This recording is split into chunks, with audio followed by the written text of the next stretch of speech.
Beleza, então, vamos lá. Bom, pessoal, então vamos falar dos medicamentos anti-inflamatórios, que vocês já sabem como funcionam, quais são os tipos, e nós vamos aprender hoje a medicar os protocolos e como utilizar os principais anti-inflamatórios. Obviamente, eu não vou falar aqui de todos os anti-inflamatórios que existem, porque, gente, tem muito anti-inflamatório no mercado. Muito, muito, muito. Acho que se bobear é o que mais tem é anti-inflamatório. Né? Não sei exatamente esse número, qual é o tipo de medicamento que mais existe, mas anti-inflamatório tem realmente muito. Eu acredito que deva ser. Medicamentos que a gente tem que utilizar, que são excelentes para o pós-operatório dos pacientes, mas que a gente tem que utilizar com cautela, principalmente os não esteroidais. Então, nós vamos falar aqui hoje dos principais medicamentos e aqueles que são o protocolo da disciplina de cirurgia. Lembrando sempre duas coisas. Primeiro, é o nosso protocolo da cirurgia da Univap, tá? Baseado aí na nossa experiência e utilização desde o começo do curso de odontologia da Univap, que o professor Picossi, que é o nosso chefe da equipe, está aqui na universidade. O que isso quer dizer? Quer dizer que você vai fazer um curso aí fora, provavelmente pode ser que utilizem um protocolo diferente, que falem bem de um medicamento que a gente não usa, e tudo bem. E você vai criando o teu protocolo pessoal. E outra coisa, esse protocolo é da disciplina de cirurgia, ou seja, na disciplina de endo, na disciplina de pério, na pediatria, pode ser que existam outros protocolos e beleza também, cada um faz uso da medicação conforme acredita que funciona e realmente funciona, tá bom? Dito isso, vamos lá, nós vamos falar então dos tipos de anti-inflamatórios, que vocês já conhecem. Então, tipos de anti-inflamatórios vocês já sabem. Os mecanismos de ação dos anti-inflamatórios vocês também já sabem. E o que então vai ser novidade? Os fármacos mais utilizados, eu vou mostrar para vocês quais são, e os protocolos medicamentosos para cirurgia. Então, vocês vão aprender como utilizar, por quanto tempo, qual a dose de cada um desses fármacos mais utilizados. Beleza? Bom, revisando um pouquinho a parte da fisiopatologia ali da inflamação, a dor inflamatória, tá? Vocês já sabem, mas só para relembrar, refrescar na memória. Então, a dor, o anti-inflamatório, tá? Ele vai atuar ali tanto no controle da dor inflamatória, ou seja, aquela dor, ele vai ser efetivo para aquela dor que tem origem de inflamação, quanto para o controle dos outros sinais de inflamação, como o edema, tá? A dor ocasionada pelo edema, o calor, o rubor e a perda de função, que é o que é mais perigoso. Eita, começou o pessoal bater na porta da sala. Vamos lá. Bom, então a dor inflamatória, ela tem origem a partir de uma lesão, né? Lesão que vai gerar então essa reação inflamatória. A reação inflamatória que é baseada na produção de substâncias químicas a partir da cascata lá das COX, né, da ciclooxigenase. Substâncias químicas essas, ou eicosanoides, eita, de novo, saco, hein? Agora eu só vou admitir depois que terminar esse slide, porque esse slide é cheio de 9 horas. A reação inflamatória, então, baseada na produção de substâncias químicas, tá? As prostaglandinas, bradicininas, histamina, potássio, uma série de eicosanoides produzidos a partir da ciclooxigenase. Tudo isso vocês já sabem, mas qualquer dúvida, vou passar isso mais rápido. Qualquer dúvida me pergunta, que nós estamos aqui para isso, tá? Não tem problema nenhum em relembrar para quem tiver dúvida. Aliás, aproveite esse momento para tirar as dúvidas, tá? Depois dessa produção dessas prostaglandinas, esses eicosanóis de forma geral. Isso vai gerar uma resposta, né? E essa resposta vai ser, dentre outras coisas, como a formação de edema e tudo mais, a dor. A dor. Por que eu destaquei aqui dor? Porque é o que o paciente realmente está preocupado. Ele está preocupado, ele não está preocupado se está produzindo prostaglandina ou não, ele está preocupado se está doendo. Você, como cirurgião, você vai promover o que no paciente? Uma lesão. Então, aqui eu estou falando de cirurgia. Na cirurgia, o paciente ele chega no teu consultório, tudo bem, ô doutor, tudo bom, tudo jóia, beleza, tal. Eu preciso tirar meu siso lá, porque o meu ortodontista pediu. Ele está saudável, está beleza, está lindo, maravilhoso. E você vai promover a lesão.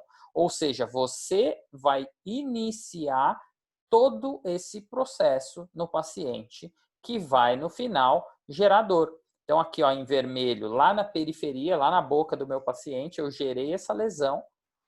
Eu vou ter a formação aqui destas substâncias químicas baseadas nas reações, lá da COX, que vão gerar, dentre outras coisas, um sinal para o meu cérebro, que o meu cérebro vai entender como uma agressão, portanto, dor.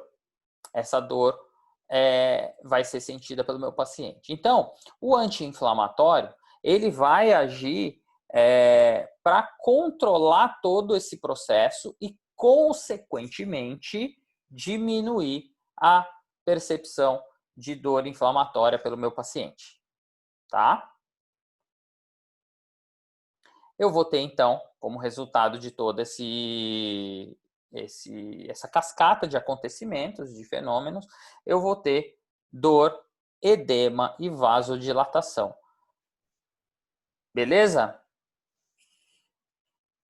Deixa eu agora liberar alguém que está batendo na porta ali. Vamos lá. Bom, esse fenômeno todo acontece graças a esse fenômeno aqui, essa cascata de eventos que ocorre na inflamação. Então, aqui eu tenho uma célula, vocês já viram esse slide 418 vezes, né? Eu tenho aqui uma célula. Quando eu tenho uma lesão, um estímulo, a minha fosfolipase A2, ela quebra esses lipídios, transformando-os em ácido araquidônico. Tá, nós, hein? Eita, nós. Acho que eu vou... O que tá acontecendo aí, gente?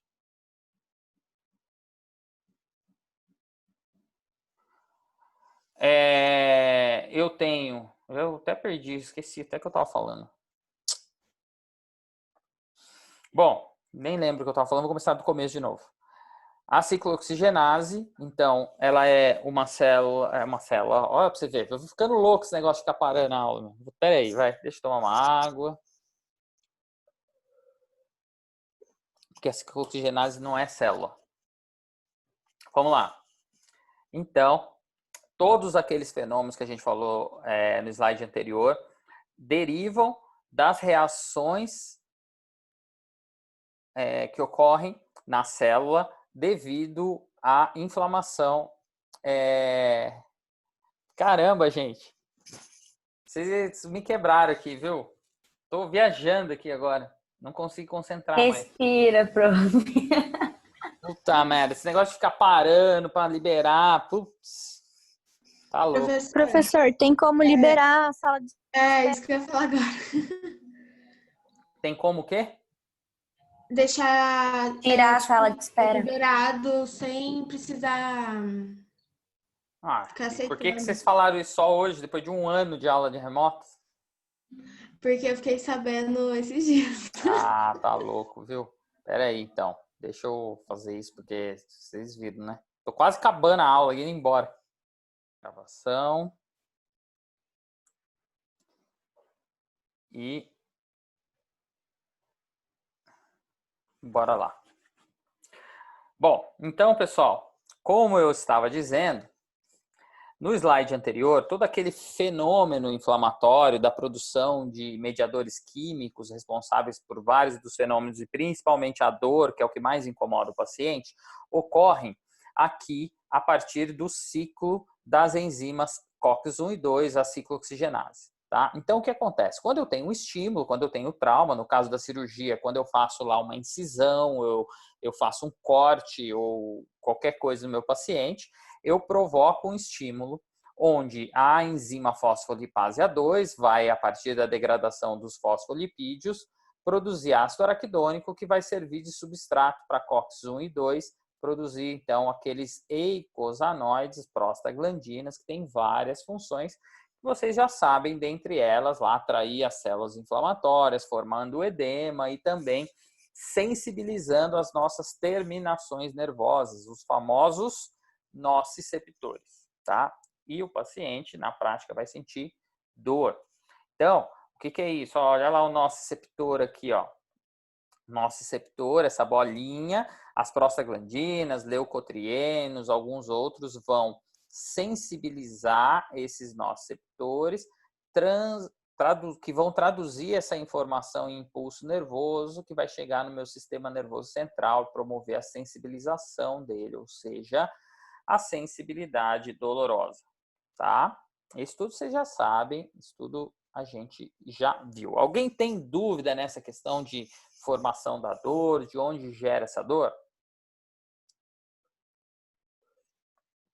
Se tiver só falar, eu volto, tá? Bom, os tipos de anti-inflamatórios existentes, assim como o mecanismo de ação, vocês também já sabem, tá? Da farmacologia. Então, existem 2 tipos de anti-inflamatórios e a gente vai utilizar na nossa prática clínica de cirurgia os 2 tipos de anti-inflamatórios. Tanto os anti-inflamatórios não esteroidais, quanto os anti-inflamatórios esteroidais, os famosos corticoides, corticosteroides também são conhecidos, tá? Vamos falar de cada um deles. Os anti-inflamatórios não esteroidais são aqueles mais comumente utilizados, porém são os que mais podem causar efeitos adversos, efeitos colaterais. E por que isso? Por causa do seu mecanismo de ação. Por que a gente tem que saber o mecanismo de ação? Então, os anti-inflamatórios não esteroidais, eles inibem a COX-1 e a COX-2. E vocês lembram que a COX-1 é aquela enzima fisiológica, aquela que está relacionada com vários efeitos, com vários fenômenos aí do nosso organismo. Dentre eles, principalmente a proteção do trato gastrointestinal e a função renal.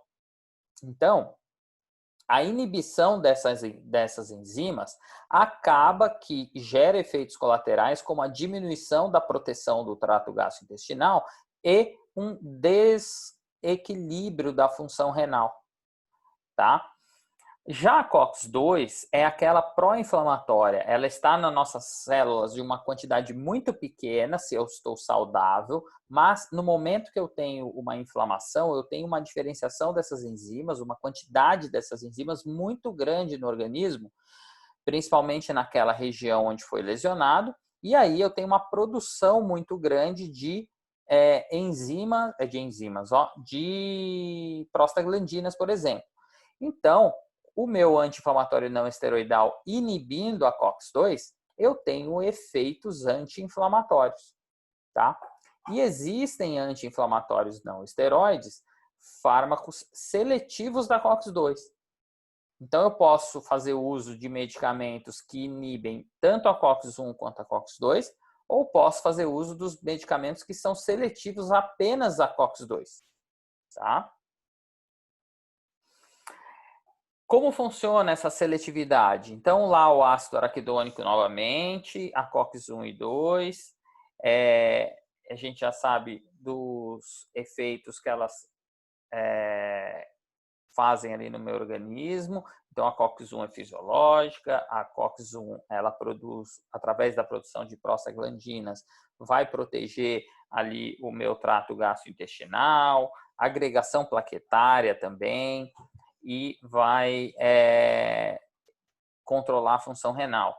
A COX-2 de estímulo inflamatório que eu acabei de falar, através de prostaglandinas, vai promover ali a inflamação, né, que vai gerar no meu paciente inflamação, dor e febre. Tá? É só isso que a inflamação causa ao paciente? Não, a inflamação também vai combater a lesão e vai ajudar na reparação. É um processo, na verdade, necessário, mas que tem consequências ruins, como inflamação, dor e febre. O anti-inflamatório não esteroidal, então, como eu disse, eu tenho dois tipos. O não seletivo, aquele que inibe tanto a COX-1 quanto a COX-2, e tenho os seletivos, que são aqueles que inibem apenas a COX-2. Tá? Estes medicamentos, os seletivos da COX-2, a princípio parecem excelentes. Por quê? Porque, poxa, peraí, se o problema do anti-inflamatório não esteroidal é a inibição da COX-1, então eu usando um inibidor da COX-2, pronto, está resolvido o problema. Tá? O problema é que a COX-2 ela também tem um papel importante em processos fisiológicos relacionados à regulação renal. A regulação, por exemplo, da excreção de sal, da hemostasia, da pressão arterial. E aí, além da agregação plaquetária. Então, a inibição da COX-2 especificamente não é que é só inflamatório, só anti-inflamatório, tá? Bom, como que funciona essa seletividade? Então, vamos entender aqui esse desenho primeiro, tá? Então, eu tenho aqui a enzima, a COX, tá? Aqui, e aí o ácido araquidônico. O ácido araquidônico tá aqui, ó, essa cadeia aqui do ácido araquidônico. O ácido araquidônico, ele entra na COX, e a COX, a partir do ácido araquidônico, produz aqui prostaglandinas, tá?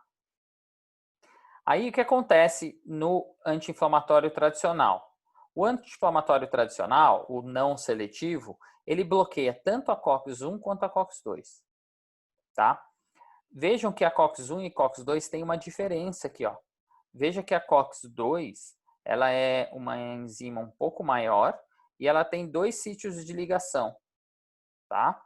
Tem um sítio de ligação aqui desse lado e um outro numa bolsa lateral aqui, ó. O que acontece?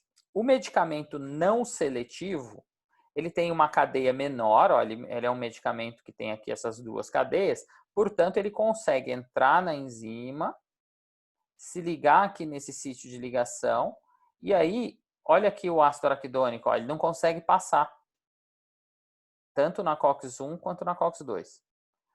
Já o medicamento seletivo, como que ele funciona essa seletividade? Veja que comparado aqui ó, ao anti-inflamatório não seletivo, olha o seletivo, ele tem uma terceira cadeia, ele é maior. Tá vendo? E como ele é maior, ele não consegue entrar na COX-1, porque esse canal da COX-1 ele é muito estreito para ele. Então ele só consegue entrar na COX-2, porque esse canal é maior, ó, é mais largo. Além dele, como tem uma cadeia a mais, ele se liga também naquele sítio de ligação em bolsa lateral que a COX-2 tem. Então é assim que funciona a seletividade dos anti-inflamatórios, tá? Dúvidas aqui? Isso tudo vocês já sabem também, isso tudo já foi falado. Mas como eu sempre falo, aproveitem esse momento para tirar dúvida.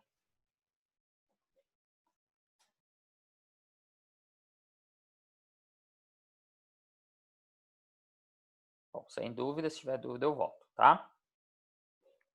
Então, sem o ácido araquidônico se ligando, sem prostaglandinas, sem inflamação, tá? E o corticoide? O corticoide como que ele age no meu organismo, tá? O corticoide, ele é um medicamento que se liga a receptores do tipo nuclear, lembram disso? Tá? Além disso, eles neutralizam também os neutrófilos, tá? Células inflamatórias. Então, como que o corticoide funciona? Ele inibe aqui, ó, a fosfolipase. E a fosfolipase aqui faz o quê? Produz o ácido araquidônico. Então, sem o ácido araquidônico, eu também não tenho a cascata de inflamação, tá? olha lá, ó, inibindo fosfolipase, eu não tenho, olha lá, inibiu fosfolipase, eu tenho menos ácido araquidônico, menos prostaglandinas e menos inflamação. Tá? Dúvidas até aqui, pessoal? Bom, vamos lá então agora nas indicações dos anti-inflamatórios não esteroidais, tá? Quando que nós vamos utilizar esses medicamentos? A gente vai utilizar em 3 cenários principais. Nos pacientes que têm dor aguda, moderada ou severa, então de forma a tratar uma dor inflamatória que o paciente já se apresentou no consultório com ela. Então, o seu paciente ele pode chegar no consultório e você tem que determinar sempre, ou tentar determinar sempre, o segredo do sucesso do tratamento é o correto diagnóstico, tá? Eu já vi mais de uma vez, casos onde o paciente procurou o dentista porque ele estava com dor e o dentista foi lá e extraiu um dente e o paciente continuou com dor, porque a origem do problema não era aquela dor. Imagine acontecendo isso. Chega no teu consultório um paciente morrendo de dor e fala assim, olha, eu fui no dentista lá faz 3 dias, estou morrendo de dor, ele tirou meu dente e eu continuo com dor. E aí você verifica através de um diagnóstico que a dor está vindo de um outro elemento, de um outro dente. E parece surreal isso, mas é a realidade, isso acontece muito. Sabe por que acontece muito? Por negligência do profissional. Tá? Isso acontece porque o profissional não olha para o teu paciente, não conversa com o paciente, não procura entender qual é o problema, não avalia clinicamente. Ele pede uma radiografia, olha uma radiografia e fala, o problema está aqui, vai lá. Não olha na boca. Não faz testes. Então, gente, o segredo de um bom tratamento é você começar o tratamento com um bom diagnóstico. Tá? Não adianta você ser o melhor dos cirurgiões se você não souber diagnosticar o problema do teu paciente. Não adianta. E isso que eu estou falando acontece. Não pensem que a coisa é professor querendo inventar história para a gente ficar com medo ou para a gente estudar mais. Não. Isso acontece. Vocês, infelizmente, vão se deparar com esse tipo de situação. Eu espero que, se por um acaso vocês se depararem com essa situação, seja o profissional que vai corrigir o problema e não o que causou. Tá? Porque realmente isso é muito triste, né? É triste para o paciente perder um dente, por exemplo, que não precisava. É triste para o profissional, porque eu acho que além da sensação ruim de que você causou um dano para a pessoa, tem a questão toda financeira envolvida, tem a questão toda do estresse que isso vai gerar para você, porque o paciente ele vai chegar e vai falar o quê para você? Vai falar, doutor, tudo bem, você tirou o meu dente, agora tira o outro e então pronto, né? Tá resolvido. Não vai. Tá? Pode até ser que tenha um paciente aí bonzinho nesse tanto. Hoje em dia, com tanto de informação que tinha, há 20 anos atrás, onde não tinha tanta informação, o dentista falava A e o paciente falava amém. Hoje não é mais assim. Hoje o paciente chega sabendo dos direitos que ele tem, sabendo do problema que ele tem, às vezes até demais.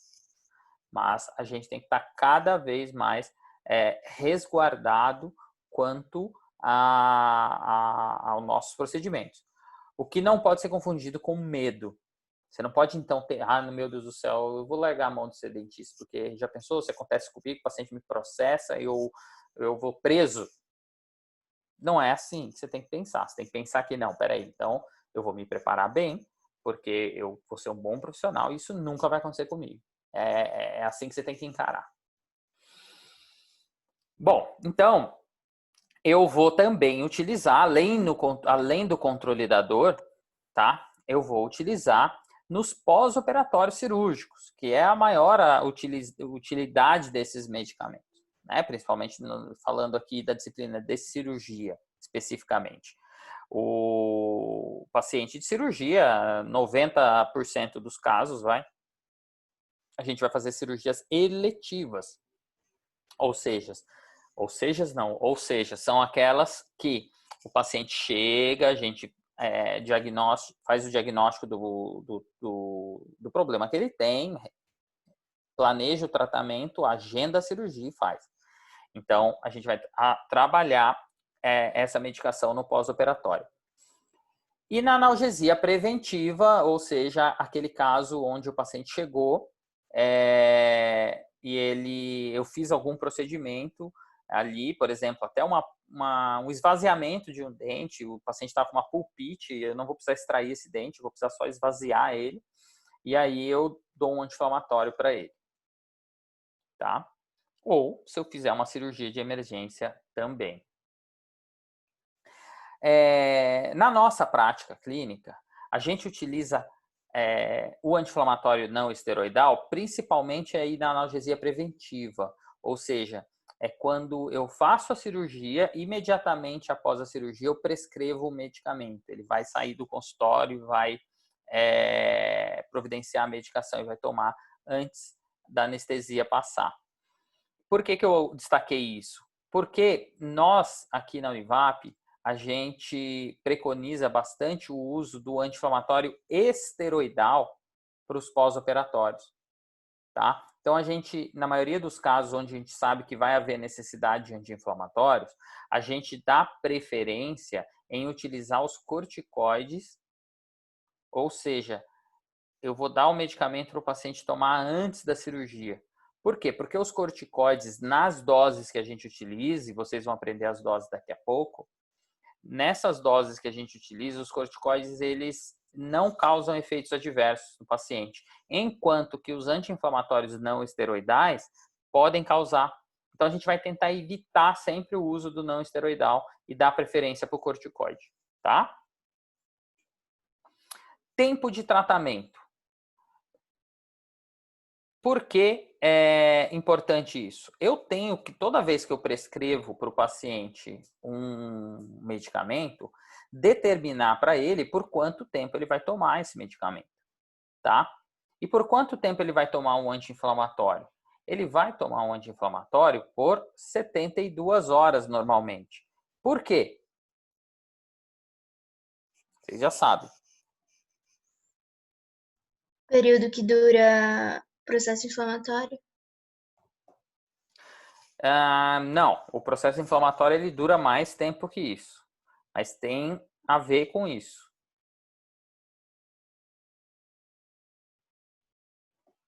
O pico da inflamação? O pico da inflamação. Então, veja como é diferente essa resposta. Esse período de 72 horas é a fase aguda da inflamação. É o pico da inflamação. Então, veja nesse gráfico exatamente isso. Eu tenho a inflamação como um todo. O que é a inflamação? Inflamação é aquela resposta celular que eu tenho no começo, aumento de volume, uma atividade de principalmente neutrófilos e macrófagos muito alta e que depois vai decaindo até mais ou menos uma semana. Tá? Então, é isso que a gente vê aqui.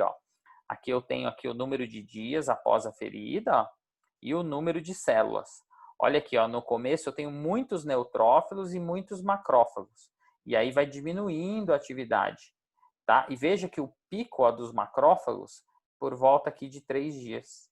Tá vendo? Então, por isso, eu vou utilizar o medicamento para controlar isso. Por quê? Porque é onde eu vou ter o maior edema. E quanto mais edema, mais dor o paciente tem normalmente. Tá? Então, eu uso por 72 horas, anotem aí, porque esse período corresponde ao período de inflamação aguda, de maior atividade celular, portanto, pico da inflamação.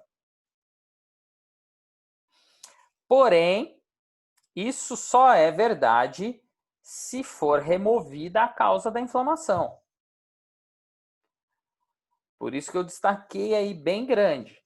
E por que isso? Porque senão você vira dentista paliativo. Se você sair medicando o paciente e não fazendo a remoção da causa, você vira aquele dentista que nunca consegue fidelizar o paciente. E como funciona isso na prática? Funciona assim. E aí vai uma dica para vocês. Eu não sei se eu já falei isso para vocês, mas vai uma dica importante para vocês no dia a dia clínico.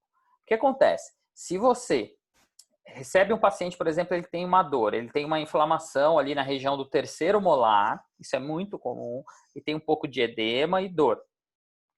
Por quê? A hora que você faz o exame clínico, ele tem uma pequena infecção ali chamada de pericoronarite, onde em volta da coroa de um terceiro molar, normalmente que não nasceu 100%, vocês ainda vão aprender mais sobre isso, mas espero que dê para entender. O que acontece? O terceiro molar ele fica parcialmente rompido, ou seja, uma parte dele fica para fora da gengiva e a outra não. Aí o que acontece? Inflama aquela região, ou porque você morde alguma coisa em cima daquela gengiva, ou porque fica resíduo ali e forma uma infecção. Aí o paciente procura um atendimento, entra no seu consultório e você vê e fala, ó, verifiquei aqui que está inflamada ali a região. O que você tem que fazer ali de tratamento? Você tem que tirar esse dente. Por quê? Porque a gengiva, ela vai... Se você só fizer uma limpeza ali, por exemplo, ou só der um medicamento para o paciente, o que vai acontecer? Esse paciente, ele vai melhorar ali naquele momento, porque você medicou ele, então a inflamação vai diminuir. Só que se você não tirar o dente, a gengiva continuou cobrindo metade só do dente. Ou seja, na semana que vem, ele pode ir lá e morder alguma coisa e machucar aquela gengiva de novo e inflamar de novo. Ou ele não vai conseguir higienizar de novo e vai voltar aquela infecção e vai inflamar de novo. Então, se você não remover a causa, você vai ficar fazendo tratamento paliativo no paciente. Tratamento paliativo é aquele que você não remove a causa e trata só os sintomas. Entendeu? Se você ficar fazendo isso, você pode ficar conhecido na sua área como um dentista que resolve o problema mais ou menos, ou parcialmente. Isso é ruim para você. Porque sabe o que acontece? O paciente vai lá no teu consultório e você passa uma medicação para ele e não faz a extração do dente, mesmo que você não faça na hora, na maioria dos casos não é recomendado fazer na hora, mas isso é outra história, tá?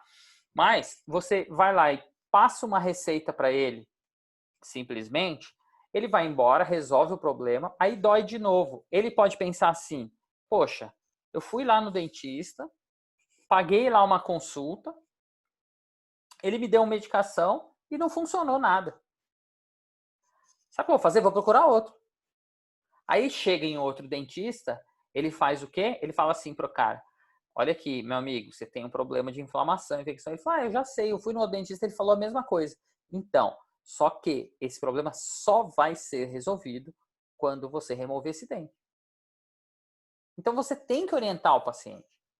E você tem que fazer. E aí, a dica interessante que eu dou, que eu gosto de dar, é que isso também vai, além de você orientar o paciente da forma correta, isso vai fazer com que você ganhe mais dinheiro. Por quê? Porque pensa comigo aqui, ó. Se você fizer só o atendimento de urgência dele lá, só a receita, você vai cobrar uma consulta, sei lá, R$50, R$100, R$500, não interessa. Mas a média, vamos dizer que você vai cobrar R$100 a consulta desse paciente. Aí você faz a receita para ele, ele gastou R$100. Aí ele vai embora. Aí daqui uma semana, 15 dias, começa a doer de novo. Ou ele vai voltar em você e vai falar assim, doutor, não resolveu nada. Então, e aí? Você não vai resolver? Ah, vou passar um medicamento aqui, um outro diferente. Tá, você vai cobrar a consulta de novo desse cara? Provavelmente não. Então, você já atendeu ele 2 vezes pelos R$100. Então, essa abordagem é ruim. Aí o cara fala, pô, já fui 2 vezes no cara, já gastei R$100, eu vou procurar outro. Aí chega no outro dentista, ele faz o certo. E sabe qual que é o certo? É você falar assim para o paciente. Tudo bem, ó, o teu problema é esse. É o seguinte, para você resolver esse problema, você tem que extrair esse dente. E aí, para você extrair esse dente, vai custar R$300, vamos dizer, R$500. Aí o cara fala assim, pô, doutor, mas eu não quero extrair agora, tal, não tem como. Não, eu não vou extrair agora, até porque eu não tenho tempo, eu não estou programado, eu não planejei a sua cirurgia.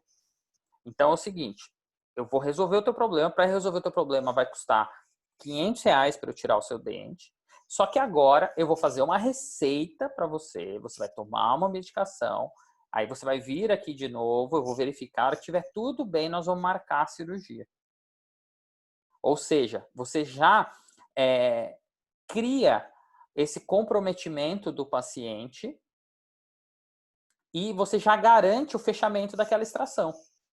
Ou seja, você já cobrou dele 400, 500, 300, que seja. Ou seja, você já vai garantir aquele trabalho, você vai garantir que vai resolver o problema e você vai, no final das contas, ter uma lucratividade maior, sem correr o risco do paciente ficar insatisfeito porque você realmente não resolveu o problema. Então, entendem a diferença?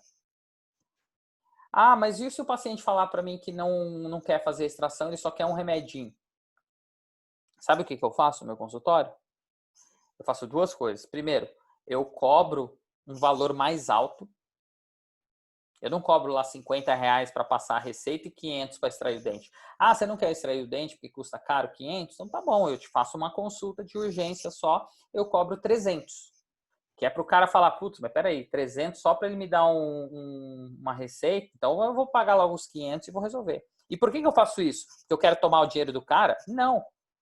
Porque eu quero resolver o problema para que o cara para eu não correr o risco desse cara sair daqui e procurar outro dentista no futuro e falar assim, pô, fui no Dr. Jorge, e o Dr. Jorge foi lá, me cobrou uma consulta, me deu um remédio e não resolveu nada do meu problema. Então veja com que você tem o controle de resolver o problema do paciente. E esses valores são só fictícios, não interessa qual é o valor. Interessa é você amarrar o paciente para fazer o tratamento certo. Tá? E isso não é porque você quer tomar dinheiro do cara, mais uma vez, é porque você quer resolver o problema de verdade. E a outra coisa que eu falei que eu faço, além de falar um valor que não vale a pena para ele, porque às vezes as pessoas não pensam com a cabeça, elas só pensam com o bolso, tá? Infelizmente. Eu também faço um termo. Ó, se ele resolve pagar o valor da consulta, não, eu não quero fazer cirurgia, eu quero só um remédio. Então tá bom, vou cobrar a consulta mais cara e além disso eu vou fazer um termo onde eu vou escrever na ficha desse paciente. O paciente João foi orientado que para a resolução do caso dele é necessária a remoção do elemento 38.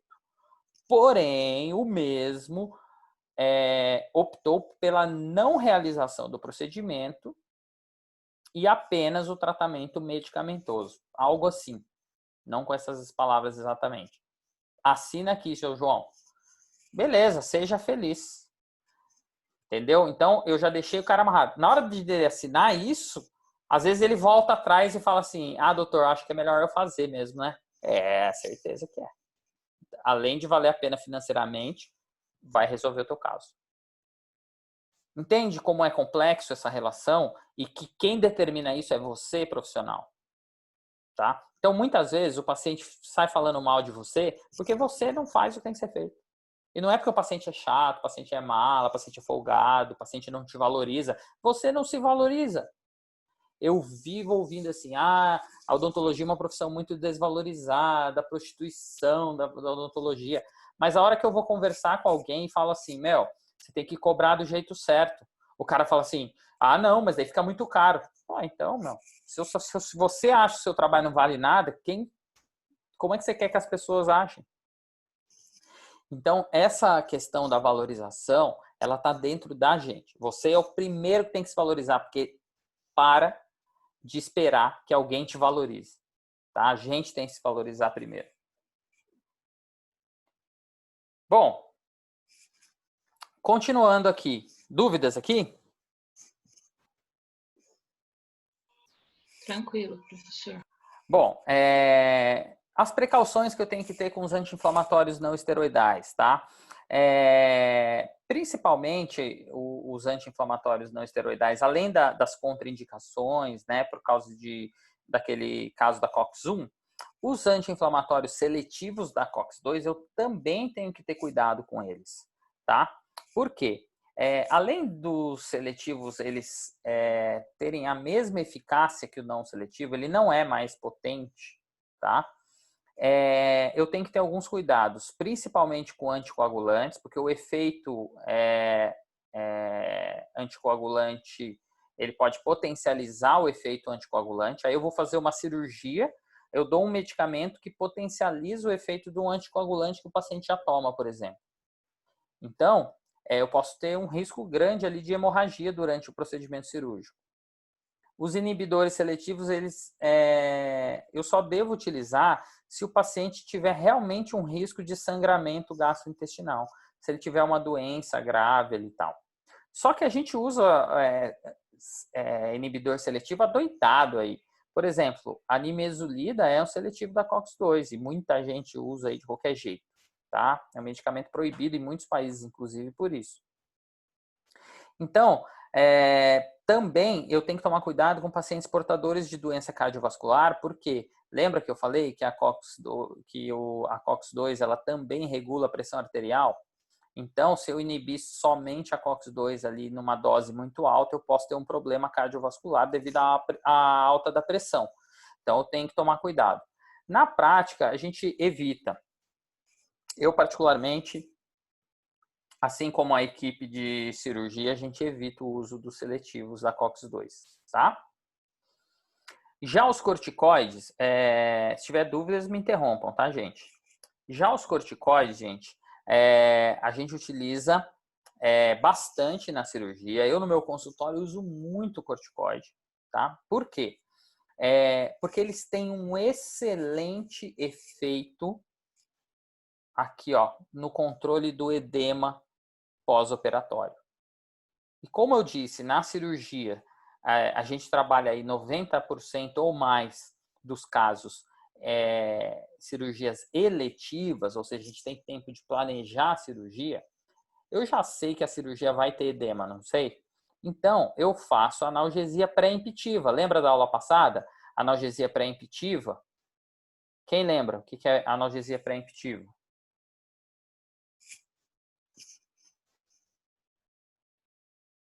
Ninguém lembra da aula passada? Antes da operação, não é? A analgesia pré-emptiva é aquela que a gente medica o paciente pensando na possível dor que ele vai ter antes de fazer o procedimento. Exatamente isso, tá? Então, e por que eu utilizo o corticoide na analgesia pré-emptiva? Alguém imagina? Vocês já sabem isso. Controle da inflamação? Não, então, mas por que eu não dou o medicamento depois da cirurgia? Por que eu dou o corticoide Porque a antes? ação dele é lenta? Porque a ação dele é lenta, exatamente. Por que a ação dele é lenta?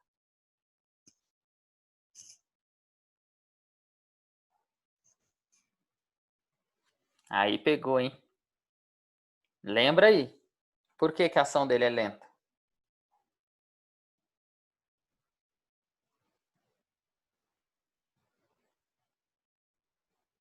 Não? Ninguém vai arriscar? Ninguém lembrou? Por causa do meio de administração? Não, não é por causa da via de administração. É por causa do... Causa da meia-vida plasmática? Então, não. É porque ele age em receptores do tipo 4. Lembra dos receptores nucleares? E o receptor nuclear, ele é um receptor que demora mais a reação. Por quê? Porque o medicamento ele tem que ser absorvido, aí ele entra na célula, e aí ele entra no núcleo, e no núcleo é gerado um RNA mensageiro, e esse RNA mensageiro é que inibe a fosfolipase. Ou seja, é um processo muito demorado. Então, se eu usar esse medicamento depois da cirurgia, não vai demorar muito para ele fazer efeito e atingir uma concentração plasmática alta. E aí, como vai demorar muito o efeito, o paciente já vai ter edema, já vai ter dor. Então, eu dou esse medicamento para o paciente antes da cirurgia, normalmente 1 ou 2 horas, até 2 horas antes da cirurgia, tá? Então, veja, olha como é importante a farmacologia. Porque se você não souber esses conceitos de farmacologia, você sai dando o medicamento para o paciente depois da cirurgia, só porque o professor falou que é bom o corticoide para pós-operatório. Aí os teus pacientes reclamam, nossa, mas inchou demais, mas eu tive muita dor, a dor só melhorou depois de 5, 6 horas. O edema inchou demais. Por quê? Porque você não sabe nada de conceito de farmacologia, você só ficou preocupado em copiar lá qual medicamento é melhor. Tá bom? Vantagens dos corticoides, Professor, tá? Oi. no seu slide você colocou preventiva no AIS. Você não colocou pré-emptiva. Não, pré-emptivo. Aqui, ó. Não, mas no slide que você postou no Aveia, tá preventiva. No slide que tá no Aveia, tá preventiva? Tá, depois Sim, eu... tá mesmo, prof. Tá, depois eu vou verificar lá porque foi algum erro de digitação, então. Corrijam aí. Tá?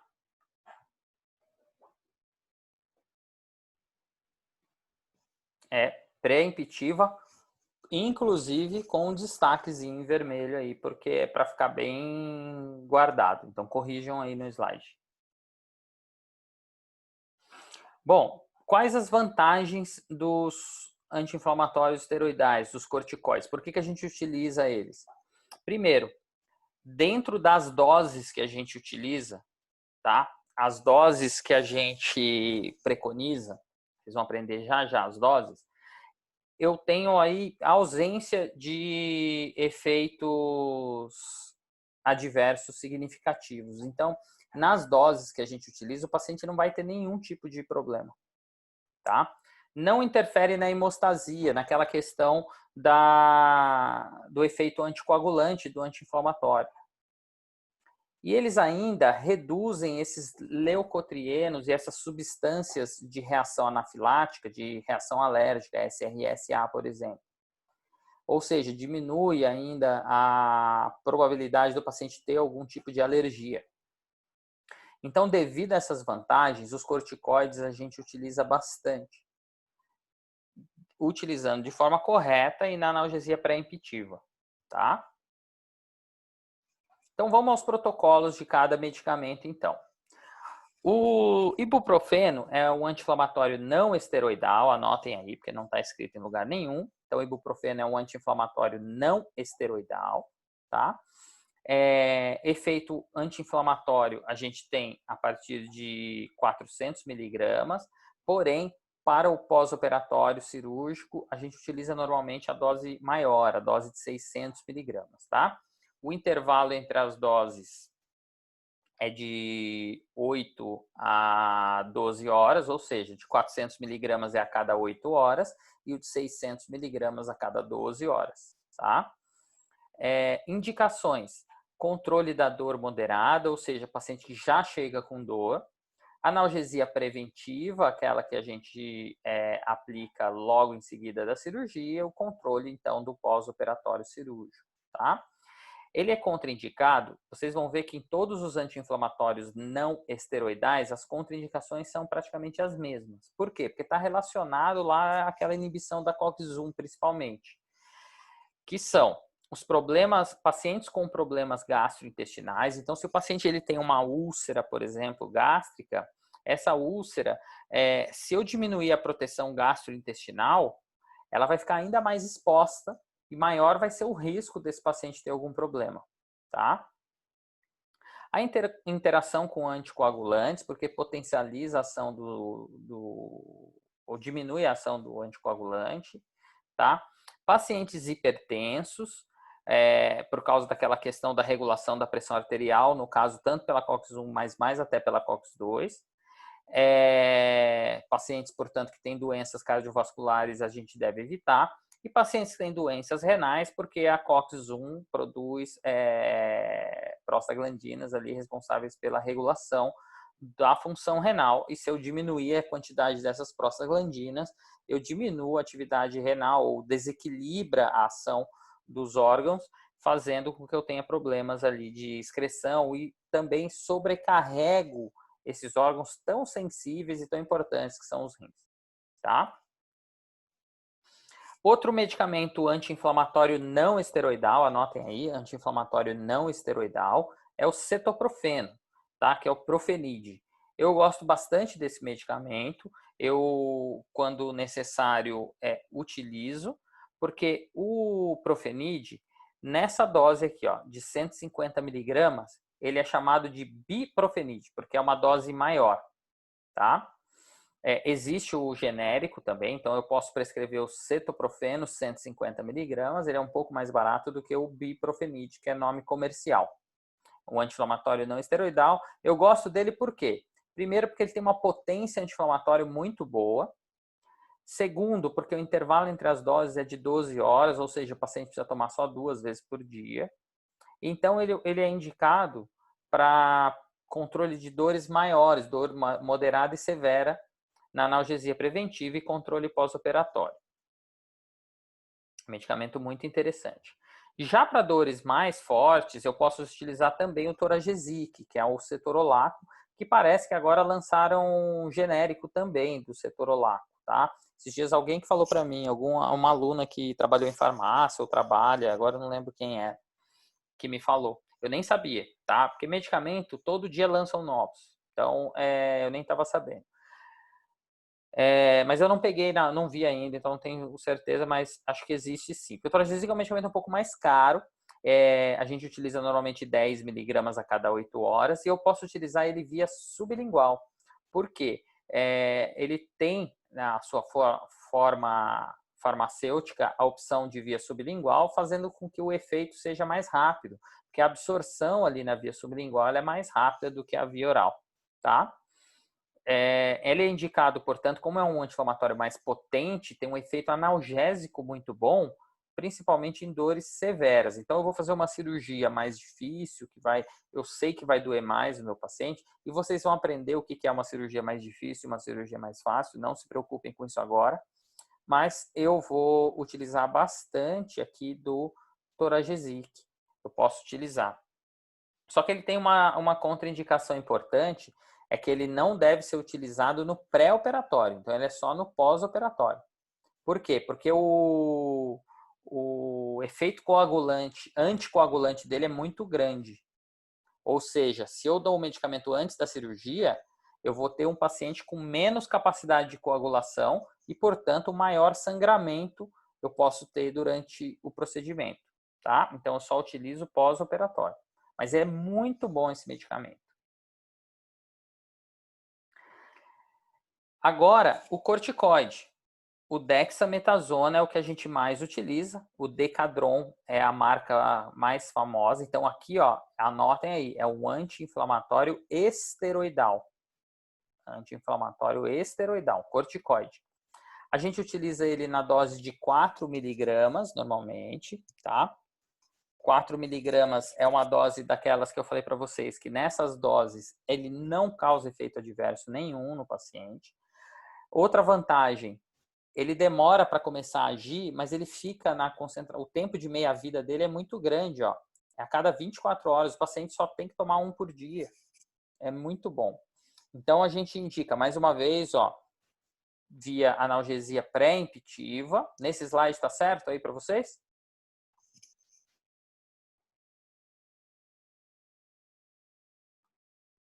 Sim.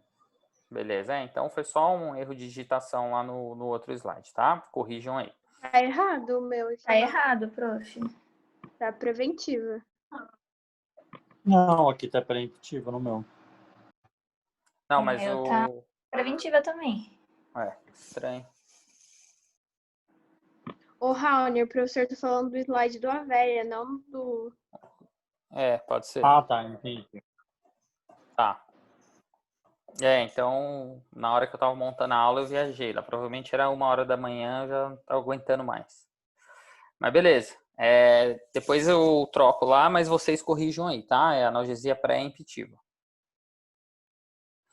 O controle pós-operatório é muito bom, porque ele tem um controle de edema muito bom. E quanto menos edema, menos incômodo o paciente vai ter, tá?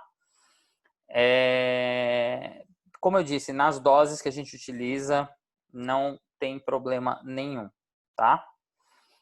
Prescrição dos anti-inflamatórios. Então, vamos lá. Isso aqui é importante, ó. Quando que eu vou prescrever qual? E qual a dose? Então, ó, quando o paciente tem dores pré-existentes, coloquem aí, conforme os protocolos, e acrescente aí, ó, anti-inflamatórios não esteroidais. Conforme os protocolos dos anti-inflamatórios não esteroidais. Lembra que eu falo para vocês sempre anotarem as coisas que eu falo, né? Porque o que está no slide é só para vocês terem uma noção para estudar, né? Já falei, já expliquei isso 1 milhão de vezes para vocês. O slide ele serve só como guia de estudo. É o famoso estudo dirigido, tá? Você usa ele para se guiar. Se você usar o slide como conteúdo, você está ferrado, tá? Tanto para a prova quanto para a sua vida, porque tem muito pouca informação aqui. Então, dores pré-existentes conforme os protocolos anti-inflamatórios não esteroidais. Pré-operatório cirurgias pequenas. O que são cirurgias pequenas? Tá? Vocês vão aprender mais sobre isso mais para frente, principalmente na cirurgia 2. Vocês vão ter uma noção melhor. O que é uma cirurgia pequena? Cirurgia pequena é uma cirurgia que demora pouco tempo, é uma cirurgia que não precisa de muito trauma. Por exemplo, eu vou extrair um pré-molar de um paciente que está fazendo tratamento ortodôntico. E aí o ortodontista pediu para eu extrair esse pré-molar. O pré-molar inferior, ele é um dente com uma raiz relativamente curta, com uma raiz única e bem cônica. Aí eu tenho que extrair também o terceiro molar desse paciente, que tem 2 raízes normalmente, o inferior, é uma raiz mais comprida, que pode ter dilacerações e tal. Qual cirurgia vocês acham que vai demorar mais e vai exigir um trauma maior? A do terceiro molar ou a desse pré-molar? Terceiro molar. Do terceiro molar, vai ser um trauma muito maior. Então, quando a gente fala cirurgia pequena, é uma cirurgia que ela não demanda tanto tempo e nem trauma.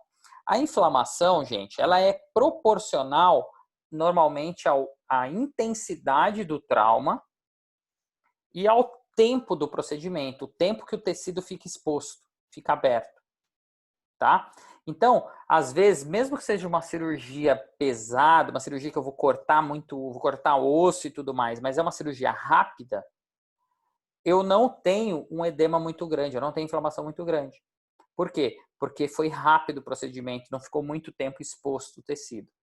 Agora, se eu for fazer uma cirurgia, mesmo que seja um dente que eu não precise cortar o osso, eu não preciso cortar muito, mas eu fico muito tempo com aqueles tecidos abertos, eu posso ter uma inflamação muito grande. Então, o edema, ele é proporcional ao tempo do procedimento e à intensidade do trauma. E você tem que ter isso na cabeça, porque daí você sabe que numa cirurgia pequena quer dizer o quê? Quer dizer que foi uma cirurgia rápida e que não teve muito trauma. Então, nesses casos, eu posso utilizar o dexametasona, 4 miligramas, 1 hora antes do procedimento e só. Eu não vou dar mais nenhum anti-inflamatório para esse paciente. Por quê? Porque a inflamação vai ser pequena. Tá? Então, eu dou só uma dose única de dexametasona. 1 hora antes ou 2 horas antes. Eu vou utilizar e no caso de cirurgias maiores, cirurgias que nem um terceiro molar incluso, que demora às vezes 2 horas. Aí nesse caso eu posso dar 2 comprimidos de dexametasona, 4 miligramas, tá? 1 hora ou 2 horas antes da cirurgia. E depois eu vou dar 1 comprimido a cada 24 horas por mais 2 dias, que vai totalizar 3 dias, que é a fase inicial ali da inflamação. tá? Então, veja a diferença de dose. E mesmo assim, essa dose final aí que eu falei nós estamos falando de um total aí de 4 comprimidos de dexametasona, é muito pequena para um efeito muito grande. Ou seja, vocês podem prescrever com tranquilidade para os pacientes. Tá? Dúvidas aqui?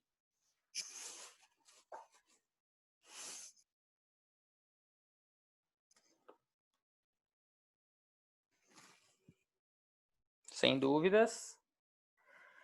E pacientes diabéticos, tá? Os pacientes diabéticos, a gente deve preferencialmente usar corticoides, tá? Por quê? Porque os corticoides, eles não vão interagir com a medicação do paciente diabético. O que acontece? Eu não devo utilizar os AINES. Por quê? Os anti-inflamatórios não esteroidais, eles podem aumentar ou potencializar o efeito dos hipoglicemiantes. O que são os hipoglicemiantes? São os medicamentos que o diabético toma para baixar a glicemia. Ele toma um medicamento para baixar a glicemia dele. Aí eu dou um medicamento que abaixa ainda mais, ou pode abaixar ainda mais. O que vai acontecer? Hipoglicemia. O paciente entrar numa crise de hipoglicemia. Tá? Então, eu devo evitar o anti-inflamatório não esteroidal por isso. Então, de preferência, vou usar os corticoides. A dose depende do procedimento. É aqui igual o slide anterior. Se for uma cirurgia pequena, eu uso 4 miligramas 1 hora antes. Ou se for uma cirurgia grande, 4 miligramas, 2 comprimidos 1 hora antes e 1 a cada 24 horas por 2 dias. Tá? Dúvidas aqui no diabético? Lembrando, diabético, tá, gente? É um paciente que, em alguns casos, você acaba tendo que tratar esse paciente, mesmo ele com a glicemia alta. Porque eu estou com um caso, por exemplo, de uma paciente que a glicemia dela não consegue baixar. Ela não consegue baixar de 350, mais ou menos. Tá fazendo tratamento com o médico, tudo. E eu falei para ela, você tem que extrair o dente. Ela falou, doutor, não dá, eu tenho medo. Eu falei, você tem que extrair esse dente. Aí a médica chegou e falou para ela assim, não, você não pode fazer cirurgia, não. Eu falei para ela assim, leva essa cartinha da médica, eu vou explicar para a médica o que você tem, e eu duvido que ela vai falar que você não tem que tirar esse dente. O que aconteceu? Batata. Eu escrevi tudo. Eu falei, olha, doutora Joana, seguinte, tudo bem, você falou para ela não fazer a cirurgia, só que a paciente tem 2 dentes com uma doença periodontal avançada, ela tem um abscesso, ela tem um cisto, está infeccionado, tá não sei o que tem. Tem certeza que você não vai autorizar essa cirurgia? Tipo isso. Não exatamente com essas palavras. A médica falou para ela assim, você tem que fazer essa cirurgia, porque é por isso que a sua glicemia não está baixando. E é verdade, porque está mexendo com todo o organismo do paciente, uma infecção e inflamação.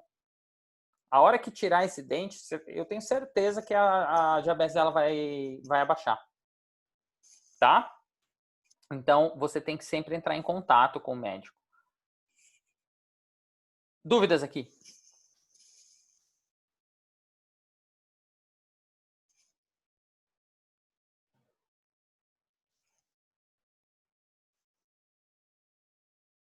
Esses slides são repetidos aqui. Porque a gente já falou do Toragezik e do ibuprofeno.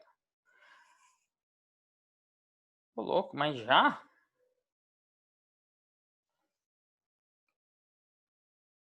Pessoal, dúvidas?